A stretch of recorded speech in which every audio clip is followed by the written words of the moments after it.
Hello, my name's David Linton. I recently shared this spreadsheet on my Facebook page and my LinkedIn page, where I've got about 14,000 followers. And I've been quite surprised, or in fact overwhelmed, at the number of people who've asked me for a copy of the sheet. And I guess it just shows that we all need to think about our personal finances, and it's an easy thing to just put to one side. Every year I start with a sheet, I clear all the numbers out from last year, save it as this year, and it is my weekly cash flow forecast sheet. And if you want to get a copy of this, just let me know. But I'm conscious that when you see the sheet for the first time, it just looks a little bit blank, and so I just want to show you what you do. So your starting point is you put in your bank balance at the end of the year. So let's say you've got £3,500 at the end of the year. You enter that bank balance, and you'll notice immediately that that bank balance carries forward into all of the future weeks of the year. So these months, you open them up. There's 5 months, 5 weeks in each month. That sounds unlikely, but in fact, there are normally working days in 5 weeks every month. So that's quite a handy way of just thinking about it. So you might only have 1 or 2 days in week 1 or week 5, but you will have 5 weeks in a month normally. In terms of filling in the sheet, so you just start. So you put in the bank balance, and then you start just by looking at what you have coming in. So let's say you get paid each month in week 5, could be dollars, euros, sterling, and let's say you have a little bit of rental income. You rent out a house that you own, and you might get your company expenses at the end of every month, and that might be that you get about £200 in company expenses paid back to you, let's say. In fact, I put that in the wrong one. And then you can look at what you've had across the year last year as your expenses and just divide by 12 and put that number in. You have a mortgage that goes out, say, in week 4 every month, or you've designed it so that it matches your salary, and you might have another mortgage for that property where you're getting the rental income, and that's now quite a small mortgage. You might have a personal loan, and that comes out every month. That's about £250.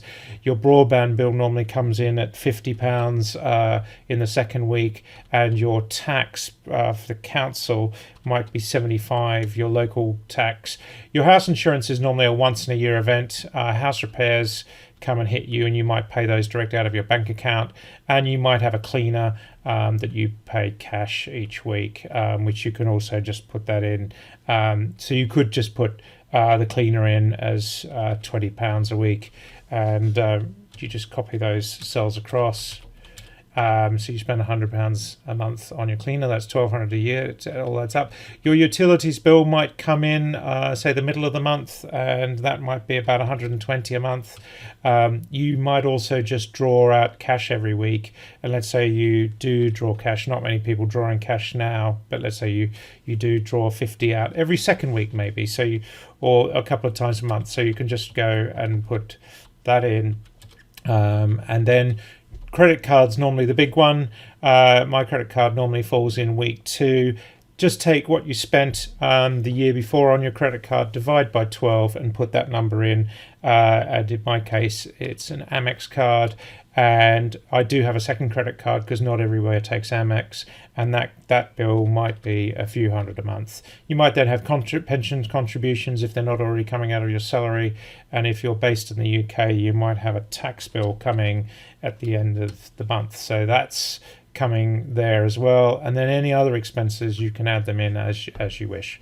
So then what you do is you just literally go and open up the following month, and you can just go and do that. We'll do this for a few months, and you can just keep going and putting those across, and equally you can then go and take these expenses and you just go and put those in every month, and away you go. And you're starting to see your bank balance at the end of every week coming in. Then what you do is you can then say, actually, well, I've already got a visibility on my credit card, and they've just told me that I'm going to get the bill for next month. And in fact, I've actually spent, because it's Christmas time, I've actually spent more than I thought I was going to, and the same on the other credit card as well. And so you can adjust these numbers up or down each month as you start to get them. Equally, if you get your company expenses changing, so in fact, at the end of January, I think my company expenses are going to be quite a bit more than that. You just put those in as well if you've already calculated them. Also, then what you do is you just take your bank balance. So here it says I'm going to have a bank balance of 3,500, but in fact, because I've drawn some cash or paid some bills that I haven't put in here, when I come to look at my bank balance, it actually might be 3,400, and so I'm actually below that. And then I just literally go this one minus that one to see the difference, and you can copy that formula all the way across, but it's more just so you see that you're actually 185 out. You then take that number there and you copy it and put it in there as an actual number, and that will then adjust all your weekly balances as well. And I often put that in another color or a bigger font so that I know that that's an actual balance, not a calculated one. But ultimately, you'll start to see in the year where your bank balances start to go down. So here we're seeing, for example, it goes negative. If I then copy, and that's because of those credit card changes, if I then go and do the next month, and I take here, and and what's interesting is that I actually took the tax with me, so we can actually just go and take that out because that was not a recurring monthly expense. That's going to change matters, and straight away we're seeing the weekly balances tallying up.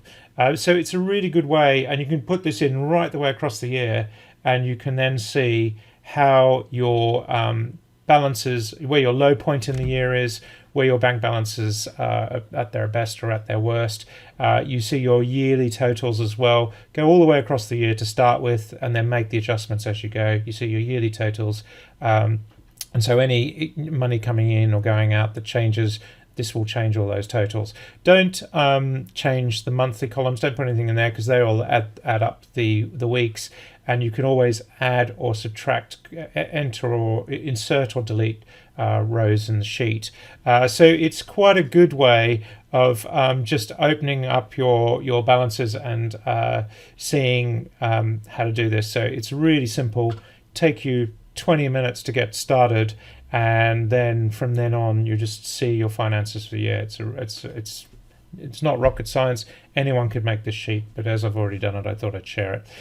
If you want it, just email me at david@updata.co.uk or follow me on LinkedIn and you can see it there. Thanks.